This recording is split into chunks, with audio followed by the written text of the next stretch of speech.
Kristen is on the line in St. Louis, Missouri. Kristen, you're on the Ken Coleman Show. Hey, Ken. How you doing? I am living the dream, Kristen. How are you? I'm good. So I've been praying and dreaming of owning my own business for years now. And instead of starting a business from scratch, I actually would like to just buy one that's already established. But I don't like debt. So I would like to kind of pick your brain on like how I could really buy this business without taking that on. Yeah. It's a very simple and short answer: cash. Or some type of equity arrangement. But those are tricky and sometimes very rare to where there's no cash exchanged and or little cash.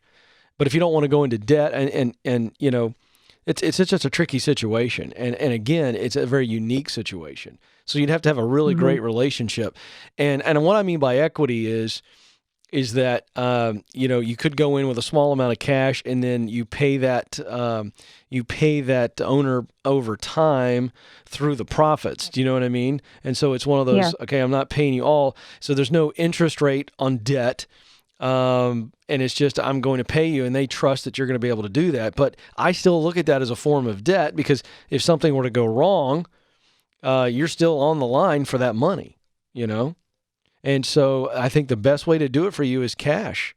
I really think so. And then the equity play is maybe you go work for somebody for a while and you build equity up. Somehow they do that. And then so it's less cash, and so you already own it based on some results that you deliver.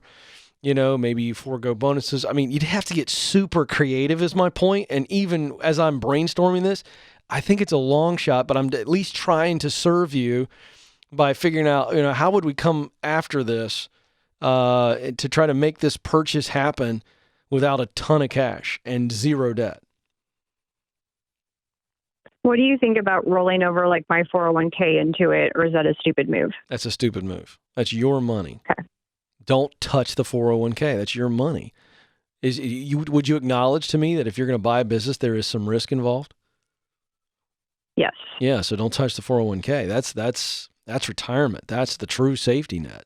I think it's going to be a patience play. I mean, I don't think my advice for you is any different than it is for somebody who's calling me and asking, what's the best way to get where I want to go in my career? And, it took me 7 to 9 years, really 9 years to step into this role from the time I started. That's a long haul, Kristen. 9 years. So I'm not the guy that's in favor of the quick fix because it's just not there. So what kind of business do you want to buy? Home improvement, more on like the painting side. I've been working with my dad on flipping houses for years, and I kind of have a little bit of that background, and so I just kind of want to do more of like the painting side. And well, why would you need to buy that? Because now you're buying nothing. If you're buying a home improvement, let's say you're buying a painting company, a home painting company, you're really not buying anything other than a client list.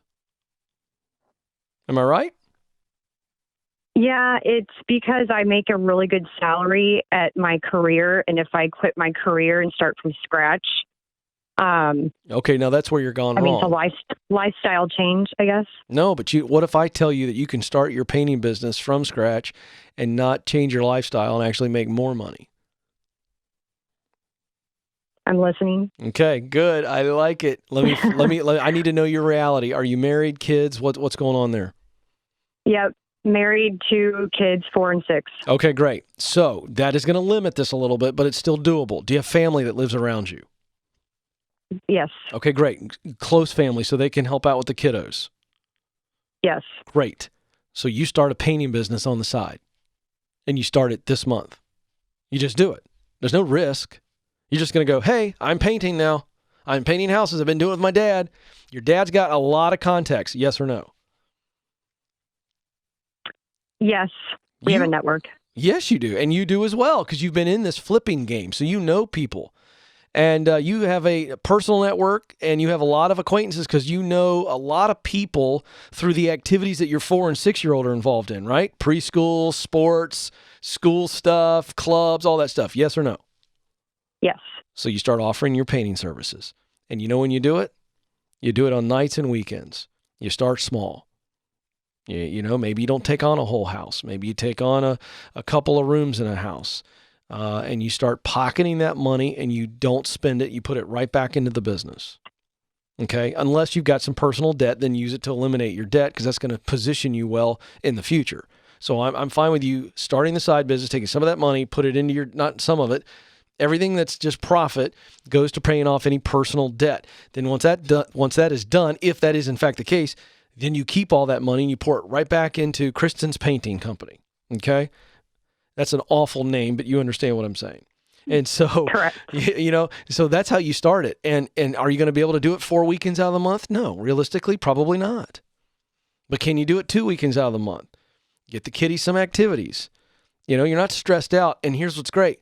You don't have to change your lifestyle financially, but you're going to have to change your lifestyle schedule-wise. You're going to have to sacrifice a little bit of time away from the kids, from the hubby.